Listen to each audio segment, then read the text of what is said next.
Yes, beautiful people, welcome to Cyberfest, put on by those angels, Beer 52, without which we wouldn't be enjoying these succulent ales, and especially this mango Berliner Weisse, the dream. You don't have to die to go to heaven, you just have to suck down one of these bad boys. Right, that was a great start. Let's keep going and see the brewery. So every day begins about the same. I wake up with a single tear rolling down my face because I'm so lucky to work at Tempest Brewing Co. Started in 2010 by Gavin and Annika. Originally through in Kelso, which is probably a town that no one's heard of, but in a small little dairy facility that was not suited for brewing whatsoever. They moved to this big place in 2014, but I like to think the company didn't really get going until I joined in 2017. I really hope my boss isn't watching because he's got such a... doesn't matter. Oh gosh, I can't do it. Right, let's go this way. I'm going to get my Keith Floyd on this now. So, in absentia of a new brewery, we decided to buy lots of nice new equipment. So, ostensibly, over to the side, which I don't pan to Neil because I don't want to be able to see it. Oh, I said, don't pan, darling. It's a complete disaster right there. So we've got an excellent silo that is our delivery system for our base malt, which as everyone perhaps knows is that the base malt... the malt bill of a beer is comprised of two parts. You have your base, which is very little in the way of colour and flavour, and then all your adjunct and stuff. But for this beer, I suppose, that's perhaps 60% base and 30% wheat, just for that night, just to be true to style. Then down into our mill room in the back. But again, do not pan. I'm begging you not to pan. I've been on holiday for 2 days, and the place is a complete disaster. Right, then our mash done here, which you can look at, because I'm rather proud of this big girl. So essentially, just a giant porridge pot. This is where we hydrate the mash for up to an hour to break down all that sweet, sweet starch hidden in the endosperm of the malt. We mash it for an hour, then we recircuit through itself to clarify it. We bash it into the boiler in the end, which you perhaps can show to there. Yes, the dream.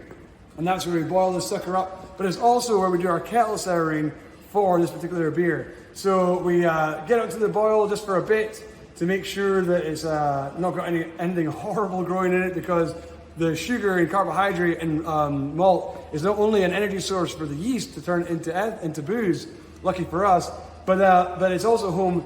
It could also be the sustenance for any number of bad mothers, you know. Try not to swear here because I do get quite animated when I'm giving a tour.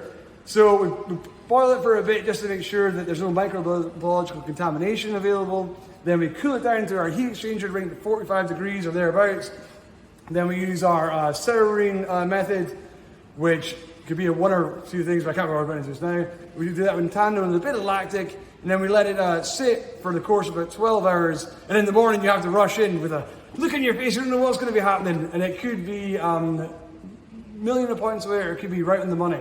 And I remember a man Berliner being a good chap and being right on the money. So we're looking for that pH to come down. You start off with thereabouts at like 5, and you're looking to hit like 3.6, 3.5, just to get that nice bit of sourness on the edge of it. And it's important because to get in a bit early to make sure that it's not run away with itself, because if you start trying to put a beer at 2.89, it might come back pretty quickly, I would have thought. So we boil it again to stop the souring process. We chuck in a bit of Whirlpool Edition hops, or was it Whirlpool Edition? Or was it Cold Side? Either way, it's a Zaka, which maybe that's a trade secret I shouldn't be giving away unless it's written on the can. Let's double check.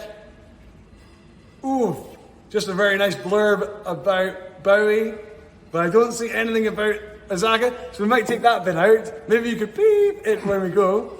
That's known for, it's like a sort of mango hits. I mean, a lot of hops speak to like tropical fruits and things of that nature, but mango is definitely a big Azaka player. So then we ferment it cold, of course. I think we usually reserve our indoor tanks for ale because we just like slam it out. It enjoys the quick, fast maturation. Converse to this at a good old time.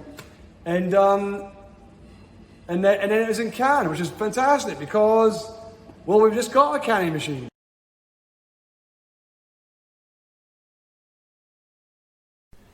Yes, I've just been informed that I made no mention at all of the mangoes that go into Mango Berliner.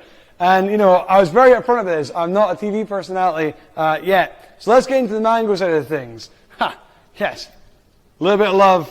Look at that. You can't plan that, man. Does that look like a love heart? It's hard to tell on this side. That looks like a love heart.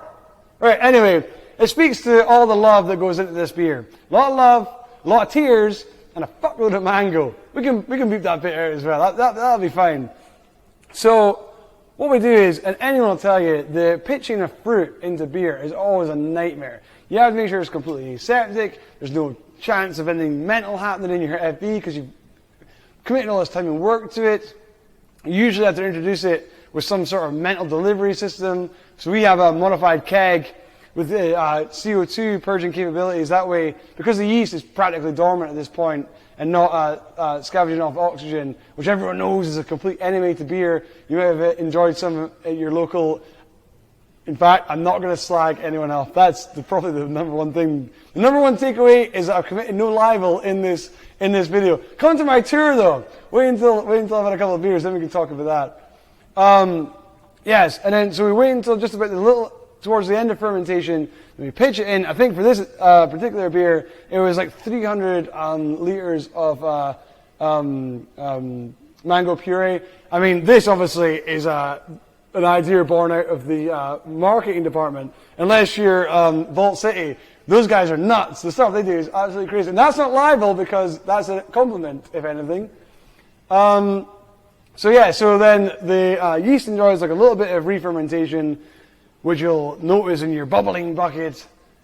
And well, the lesson we've learned from doing work with fruit, I feel, is ensuring you get like a nice fruit pitch, hot and cold side. Because if you do it hot side, you get that like real depth of flavor, you know, like it's completely incorporated into the wort. Be that like nice zest or puree perhaps, but usually zest.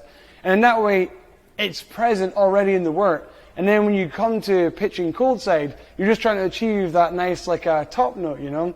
And I feel like if you sort of like sacrifice one or the other, you might find that you're not going to hit the right marks. But as it stands, I think this is a banger. I mean, typically we do a lot of like fruity, sour stuff in the summer, as does everyone. And it's quite fun because we're doing a lot of stouts at the moment, like a lot of stouts. A lot of early mornings for Big Hodge and 1,300 kg mashing in, which takes a real toll on your emotional well-being as well as your relationships and things of that nature. But every brewer knows that. Apologies for not mentioning this in the first instance. I'll do better next time. Can't wait to see you next year at next year's Cyberfest. Thank you. And wait 1 second. A little off-screen magic here. And good night. Oh, thank God. Right, that's a wrap.